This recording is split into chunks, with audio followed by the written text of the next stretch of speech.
menjadi perenungan saya dalam banyak waktu, saudara, bahwa seringkali kita merasa sebagai anak, tapi kita nggak merasa merdeka. Kayaknya ada yang mengikat kita, kayaknya ada yang membelenggu kita. Kalau orang bicara itu Tuhan damai sejahtera, saudara mungkin bertanya, kok saya nggak mengalaminya? Kalau orang mengatakan ikut Tuhan itu sukacita, kok saya kayaknya nggak mengalaminya? Kadang-kadang anak Tuhan, saudara, bisa pada posisi itu. Nah, karena itu, saudara, saya ingin kita coba belajar dari firman Tuhan hari ini tentang hidup merdeka. Saya dulu punya dosen itu dari Amerika, saudara. Dia selalu mengatakan kemerdekaan dalam Kristus itu perlu dialami setiap anak Tuhan. Kemerdekaan dalam Tuhan. Karena ternyata musuh terbesar bagi hidup kita adalah daging kita, bukan orang luar. Bukan orang di sekitar, tapi daging kita, saudara. Artinya apa? Musuh yang terbesar itu ada dalam diri kita, bukan dari luar diri kita. Saudara mungkin pernah mendengarkan satu ajaran yang mengatakan begini, tubuh ini jahat, roh itu baik. Tapi sayangnya roh ini terbelenggu dalam tubuh yang jahat. Pernah dengar, saudara? Sekali lagi, tubuh ini jahat dan roh kita itu baik. Tapi sayangnya roh itu terbelenggu dalam tubuh yang jahat. Karena itu, saudara, ada orang-orang mencoba menyiksa tubuhnya dengan tujuan untuk membebaskan rohnya. Itu ajaran-ajaran di masa lalu, saudara. Mereka suka menyiksa tubuh, pergi ke daerah tertentu dan sebagainya lah. Berpuasa berlama-lama gitu sampai berapa hari. Tujuan supaya rohnya bebas. Tetapi sesungguhnya Alkitab tidak bicara demikian, saudara. Tuhan itu punya satu cara yang sangat simpel untuk membebaskan kita, memerdekakan kita. Mari coba kita belajar dari Roma pasal yang ke-8.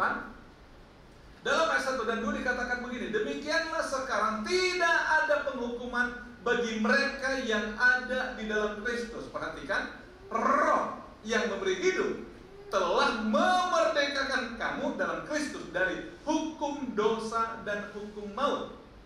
Hukum dosa dan hukum maut. Ternyata kalau kita kembali ke sini, yang membelenggu kita adalah hukum dosa dan hukum maut. Dengan kata lain, yang membelenggu kita, yang buat hidup tidak merdeka adalah dosa. Wow, saudara berpikir, wah dosa lagi nih.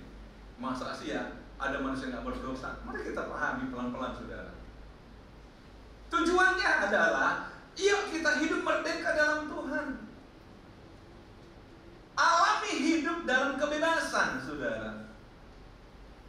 Nah, kenapa di sini firman Allah mengatakan demikianlah sekarang tidak ada penghukuman bagi mereka yang ada di dalam Kristus Yesus. Roh yang memberi hidup telah memerdekakan kamu dalam Kristus dari hukum dosa dan hukum maut. Saudara-saudara, ketika kita sekolah kan kita paham, kita diajari ada 3 makhluk hidup. Yang pertama disebut makhluk hidup yang punya tubuh tapi tidak punya jiwa dan tidak punya roh, itulah tumbuhan. Dia makhluk hidup karena dia bertumbuh. Betul, saudara ya? Tumbuhan semakin lama semakin besar, berarti dia hidup. Dan yang kedua dikatakan itu jenis hewan. Dia punya tubuh dan juga punya jiwa tapi tidak punya roh. Dia punya jiwa, dia punya perasaan, dia punya emosi. Makanya saudara pernah digigit anjing. Ketika saudara ganggu dia marah, dia gigit kita. Binatang manapun, saudara, termasuk semut, saudara, kalau dia merasa terancam, maka dia gigit kita. Karena dia punya perasaan, dia punya emosi. Tapi dia nggak punya roh, saudara. Karena itu saya ingin katakan, saudara, sesayang apapun saudara pada peliharaan saudara, nggak perlu diajar berdoa. Karena dia nggak punya roh, saudara. Gimana, saudara? Kalau itu lucu-lucuan silahkanlah, saudara. Tapi saudara katakan, saya yakin biar masuk surga karena dia bisa berdoa. Nggak ada hubungan, saudara. Dia nggak punya roh. Tetapi makhluk yang ketiga, makhluk hidup yang ketiga itu manusia. Punya tubuh, punya jiwa, punya roh. Mari kita kembali ke Alkitab, saudara. Ketika Tuhan jadikan manusia, dibentuk dari tanah, dan Alkitab mencatat pada awalnya manusia itu belum menjadi makhluk yang hidup sebelum Allah menghembuskan nafasnya ke lubang hidung manusia, betul? Barulah ketika nafas Allah diberikan pada manusia, manusia menjadi makhluk yang hidup. Artinya apa? Istimewanya kita manusia, di dalam diri kita ada nafasnya Allah. Itulah yang disebut roh kita. Roh Allah yang di dalam kita, saudara. Kita punya roh. Karena kita punya roh, maka kita wajib beribadah kepada Tuhan. Karena Alkitab mengatakan Allah itu roh. Barang siapa menyembah Dia, harus menyembah dalam roh dan kebenaran. Nah, karena itu saudara, komunikasi Allah kepada kita lewat roh. Roh yang memberi hidup telah memerdekakan kita dalam Kristus dari hukum dosa dan hukum maut. Saya kira berulang kali saya sudah sampaikan dalam khotbah-khotbah saudara, bahwa semua manusia memang berdosa. Semua manusia berdosa, nggak ada yang tidak berdosa. Tetapi persoalannya adalah, apakah kita dikendalikan oleh dosa? Dalam bahasa teologi, saudara, orang belajar di sekolah teologi, ada istilah diperbudak oleh dosa, diperhamba oleh dosa. Artinya apa? Apapun yang dilakukan itu benar-benar karena dorongan dosa. Dan Alkitab mengatakan dosa itu bekerja dalam dagingnya kita, saudara. Daging. Daging itu, saudara, selalu dibahasakan dengan keinginan, hawa nafsu, dan sebagainya. Jadi kalau dikatakan roh Allah membebaskan kita dari keinginan daging. Keinginan daging, saudara. Nah, dalam ayat 3 dan keempat, saudara, kalau kita mau jadi orang merdeka, langkah pertama adalah kita harus bebas dari tuntutan. Sebab apa yang tidak mungkin dilakukan hukum Taurat karena tak berdaya oleh apa? Daging. Hukum Taurat, hukum Allah, kita ingin lakukan tapi kita nggak berdaya. Karena apa? Daging. Karena daging. Saya ulangi, sebab apa yang tidak mungkin dilakukan hukum Taurat karena tak berdaya oleh daging telah dilakukan oleh Allah. Dengan jalan apa? Mengutus anaknya sendiri dalam daging, yang serupa dengan daging, yang dikuasai dosa karena dosa. Jadi Tuhan itu mengutus Yesus untuk hidup persis seperti kita dalam daging. Dalam daging, saudara. Mengutus Yesus. Ia telah menjatuhkan hukuman atas dosa dalam daging, supaya tuntutan hukum Taurat digenapi dalam kita yang tidak hidup menurut daging tapi menurut roh. Artinya apa? Bahwa Yesus mengambil alih kelemahan itu, saudara. Dia hukumkan dosa itu di kayu salib. Artinya apa? Kita yang mau percaya pada Tuhan dan mau dihidupkan oleh roh, hidup menurut roh, kita bisa mengalahkan daging kita. Kita bisa mengalahkan dosa kita. Amin, saudara. Daging. Mari kita coba kembali ke Taman Eden, saudara. Kalau kita bicara dosa, selalu startnya di Taman Eden. Ketika Hawa jatuh dalam dosa. Saudara, sampai peristiwanya kalau kita anggap sekarang ini peristiwa sangat simpel, saudara. Tapi itu menyengsarakan semua generasi keturunan Adam dan Hawa. Saudara, coba lihat ketika Adam dan Hawa Taman Eden, yang terjadi adalah ular dipakai oleh iblis mencoba berkomunikasi dengan Hawa. Seandainya ini dibuat satu drama di Natal, saya kira narasinya saya mau bantu buat, saudara. Misalnya dia akan mulai, Hawa, apa kabar? Waduh, indah sekali Taman Eden. Iyalah, ciptaan Tuhan. Mulai jalan sana, jalan sini. Tapi ngomong-ngomong, by the way, wah, kayaknya Tuhan katakan nggak boleh dimakan ya buah ini. Padahal begitu bagusnya loh, nggak boleh dimakan ya. Oh enggak, Tuhan nggak bilang begitu. Yang Tuhan bilang adalah semua boleh, kecuali satu. Masa sih? Apa kamu salah? Iya benar. Iya kan, dan iya mak. Mungkin kalau itu drama lah. Iya wak, awak soalnya. Ya, daripada iya kan nggak bagus. Iya wak, oke. Jadi ini perlu didramakan, saudara. Dalam kita nggak ditulis begitu. Nah, saudara, akhirnya ular katakan, awak, kamu tahu nggak? Tapi ini rahasia kita berdua, jangan kasih tahu Adam. Kenapa Tuhan gak izinkan yang satu ini makan? Karena kalau kamu makan, kau seperti dia. Masa sih? Mulai kan? Masuk idenya. Mulai masa sih? Akhirnya ada mulai terjadi mungkin. Enggak lah, ya cobalah kalau kamu mau. Akhirnya mulai Hawa melirik. Iya juga ya, kok kayaknya menarik. Kok kayaknya enak. Aku cobalah. Iya kan? Akhirnya apa? Begitu dia ambil benar seperti Allah. Ini jebakan iblis, saudara. Iblis selalu masuk lalu keinginan kita. Iblis masuk kepada daging kita. Makanya gak berdaya melakukan kotor karena daging ini ada keinginan. Terlalu banyak keinginan kita yang ditunggangi oleh egonya kita, saudara. Tapi sebenarnya itu bohong-bohongan. Coba lihat. Coba dipengaruhi pikiran dia, yang dirangsang apa egonya dia. Engkau akan jadi seperti. Makanya ada banyak wanita beli ini beli itu supaya seperti, akan gitu kira-kira kan? Halo wanita-wanita, supaya seperti, udah dipakai kok nggak seperti sih? Nah itu dia. Gimana saudara? Paham maksudnya? Jadi iblis itu selalu mengganggu. Engkau akan jadi seperti daging yang dirangsang, saudara. Daging yang dirangsang. Akhirnya saudara tahu, orang melakukannya saat ini, tapi efeknya jangka panjang. Adam dan Hawa jatuh pada saat itu. Efeknya sampai kepada kita, saudara. Itulah dosa. Dosa tidak mengajak kita berpikir jangka panjang, tapi dosa hanya berpikir jangka pendek. Dia tidak akan mau berdiskusi jangka panjang, saudara. Itulah dosa. Itulah daging. Akhirnya kita terbelenggu. Begitu kita mengikuti, kita terbelenggu. Betul, saudara? Kita terjebak, akhirnya menjadi sebuah kebiasaan dan seterusnya.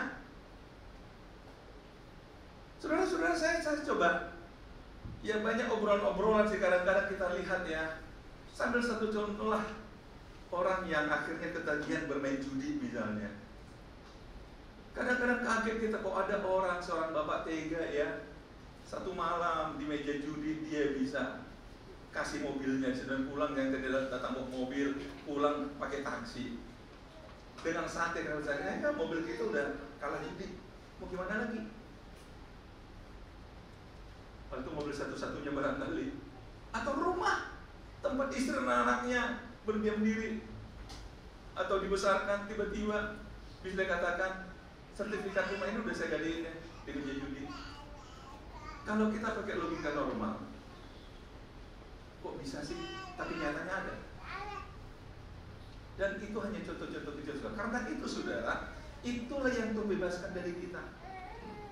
Apa yang tidak mampu kita lakukan dengan daging ini? Banyak yang berjuang untuk jadi baik, tapi nggak bisa. Karena apa? Karena daging. Kecuali, saudara, kecuali Tuhan menjatuhkan hukuman dulu atas dosa kita. Kita sadar bahwa dosa ini sudah mati bersama dengan Yesus di salib. Karena itu saudara ikut Tuhan itu jangan setengah-setengah hati, saudara. Saudara capek, saudara akan jatuh bangun. Harus sepenuh hati ikut Tuhan. Nah, coba kalau kita bicara daging, saudara, lihat daging ini. Mau berapa banyak pun hukum yang kita punya, yang kita dengar, berapa banyak khotbah pun saudara dengar, tapi selama saudara dikuasai daging, ini semua nggak akan bisa saudara lakukan. Karena daging akan menolak saudara. Contoh aja, saudara, pernah nggak saudara dengar khotbah, akal saudara mengatakan itu benar, tapi dari saudara katakan tetapi, pernah saudara? Akal saudara mengatakan itu firman Tuhan, amin. Tetapi ya. Akhirnya lemah lagi dia kan? Nggak akan mampu. Selama dalam daging nggak akan mampu, saudara. Apalagi saudara lihat dalam Galatia pasal 5, saya coba kutip. Sebab keinginan daging berlawanan dengan keinginan roh, dan keinginan roh berlawanan dengan keinginan daging, karena keduanya bertentangan, sehingga kamu setiap kali tidak melakukan apa yang kamu kehendaki. Kembali, saudara, apa yang kamu kehendaki? Kita punya kemampuan berpikir benar, berpikir rasional, tetapi kita tidak punya kemampuan melakukannya. Kenapa? Daging. Paulus sendiri mengatakan, aku ingin berbuat yang baik, tapi begitu kulakukan ternyata kulakukan yang jahat. Seorang rasul aja berkata demikian, saudara. Artinya apa? Enggak gampang loh hidup dalam hidup ini kalau masih daging menguasai kita. Potensi kita untuk jatuh bangun itu kuat sekali, saudara. Kalau saudara lihat di dalam Galatia pasal 5 sampai 21, dijabarkan di sini keinginan daging, perbuatan daging telah nyata itu percabulan, kecemaran, hawa nafsu, penyembahan berhala, sihir, perseteruan, perselisihan, iri hati, amarah, kepentingan diri sendiri, percideraan, roh pemecah, kedengkian, kemabukan, pesta pora, dan sebagainya. Saya berharap saudara tidak mengatakan semua ada pada saya. Jangan, saya berharap. Tapi saudara coba lihat, mari kita gunakan logika sederhana kita, saudara. Orang-orang yang melakukan ini bahagia nggak? Atau salah satu lah dari sini, bahagia nggak dia? Atau ketika saudara katakanlah sedang lemah, melakukan salah satu aja dari sini, bahagia nggak? Orang yang dengki hati bahagia nggak? Enggak. Tapi kenapa banyak orang yang dengki, iri hati? Coba, paling ini kan orang nggak bahagia. Perselisihan misalnya, perseteruan, bahagia nggak? Nggak ada yang bahagia sedang berseteru. Oh, puji Tuhan saya sedang berseteru. Enggak. Biasanya kalau ada perselisihan menceritakan dengan sedih, saya sedang berselisih dengan si anu, dengan sedih. Tapi ada orang udah tahu itu membuat dia susah, tapi nggak mau ditinggalin, nggak mau dikalahin. Kenapa? Daging lagi. Daging lagi, saudara. Keinginan daging lagi. Saudara coba lihat, ini bisa dikatakan kan dilakukan dalam jangka pendek, tapi efeknya jangka panjang. Kita terbelenggu, orang yang berselisih terbelenggu oleh perselisihan itu. Orang yang sakit hati terbelenggu oleh sakit hati itu, betul? Padahal tadi atas nama daging, atas nama harga diri, atas nama ini, atas nama itu, tapi terbelenggu oleh hal-hal itu. Pertanyaan saya, mau sampai berapa lama kita dibelenggu oleh hal-hal itu, saudara? Tidakkah kita punya keinginan untuk merdeka, untuk menjadi hidup dengan bahagia, dengan damai sejahtera? Kalau saudara katakan hidup ini singkat, apakah hidup yang singkat ini saudara akan jalani dengan penderitaan? Sekali lagi, bukan tujuan Tuhan kita menderita, bukan. Tujuan Tuhan damai sejahtera. Tapi iblis sangat tidak setuju kalau manusia ciptaan Allah itu hidup dalam damai sejahtera. Itu sebab dia mengganggu pikiran kita, dia mengganggu emosi kita, supaya kita memanjakan daging kita. Terhadap semuanya itu, kuperingatkan kamu, ini kata firman Allah, seperti yang telah dahulu, bahwa barang siapa melakukan hal yang demikian, ia tidak akan berbagian dalam kerajaan Allah. Bagaimana mau bahagia, saudara? Mari kita coba sadari. Tapi coba lihat sebaliknya, saudara. Sebab mereka yang hidup menurut daging memikirkan hal-hal yang dari daging. Mereka yang hidup menurut roh memikirkan hal-hal yang dari roh. Kadang-kadang kita katakan kita kan masih di dunia, Pak. Iya. Justru karena di dunia lah perlu firman ini, di sorga nggak perlu lagi nih. Setuju, saudara? Justru karena di dunia lah firman ini diberikan untuk orang yang di dunia. Makanya firman diberikan pada orang di dunia, karena kita masih di dunia. Jadi kadang-kadang saudara kita masih di dunia, Pak, masih dalam daging, masih belum daging kan, buktinya masih sakit ini, benar kan? Ya, makanya saudara, hidup kita jadi susah. Karena keinginan daging adalah maut, tetapi keinginan roh adalah hidup damai sejahtera. Pilihan pada kita, tetap dalam daging maut, tapi dalam roh damai sejahtera. Ini saya tentang di awal tadi. Ayo, mari kita pilih hidup dalam damai sejahtera. Hari Jumat yang lalu dalam ibadah doa saya katakan, tadi sore saya belajar sesuatu ya. Saya merasa dalam banyak hal yang sederhana Tuhan memberikan pemahaman kepada saya tentang hidup ini, saya katakan. Waktu itu memang saya dapat WA. Sebenarnya nggak hubungan dengan saya, tapi hubungan dengan kapasitas saya di sinode lah ya. Orang bertanya dan itu. Tapi saya tahu pertanyaan ini akan ada kelanjutannya. Akhirnya saya coba jawab, tapi saya hapus lagi. Saya coba ketik, yang lain hapus lagi. Saya mikir, kalau saya jawab begini, pasti dia akan katakan begini. Jawab begini akan begini. Akhirnya seharian ini, saya akan soal jawab dengan dia. Akan jadi pikiran saya juga seharian ini. Saya putus nggak saya jawab, ya selesai. Kadang-kadang di hidup ini kan begitu, saudara. Kita merasa harus menanggapi segala sesuatu, padahal tidak perlu, tidak harus. Kita merasa harus menjawab segala pertanyaan, padahal tidak harus. Saya senang dalam orang mengatakan tidak semua pertanyaan ada jawabannya, dan tidak semua pertanyaan perlu dijawab. Ada orang, saudara, dia bertanya tapi dia nggak pengen jawaban, hanya supaya orang tahu dia punya pertanyaan, itu aja. Paham nggak maksud saya, saudara? Buktinya begitu dia bertanya, dia selesai, dia nggak berharap jawaban kita. Pernah ketemu orang begitu? Akhirnya kita coba jawab, dia ngomong terus, berarti nggak perlu jawaban kita dia. Atau ada orang curhat sama kita, dia hanya pengen kita dengar, dia nggak pengen tanggapan kita, tapi kita pengen tanggapin. Kita merasa kamu udah cerita harus tanggapin, loh dia nggak perlu tanggapan kita. Nah, ada banyak hal sudah dalam hidup ini. Tapi kita kembalilah, saudara. Kadang-kadang daging itu memperdaya kita. Nah, di dalam pasal 5 ayat 23 dalam Galatia, tetapi buah roh ialah kasih, sukacita, damai sejahtera, kesabaran, kemurahan, kebaikan, kesetiaan, kelemah lembutan, penguasaan diri. Saudara, saya ingin tanya saudara, kalau ada orang hidupnya di dalam ini, hidupnya damai nggak? Damai nggak? Kalau yang tadi itu damai apa enggak? Yang dalam daging tadi. Jadi Tuhan meminta kita memilih. Saya coba ringkas beginilah dalam roh. Makanya foto saya buat di sini.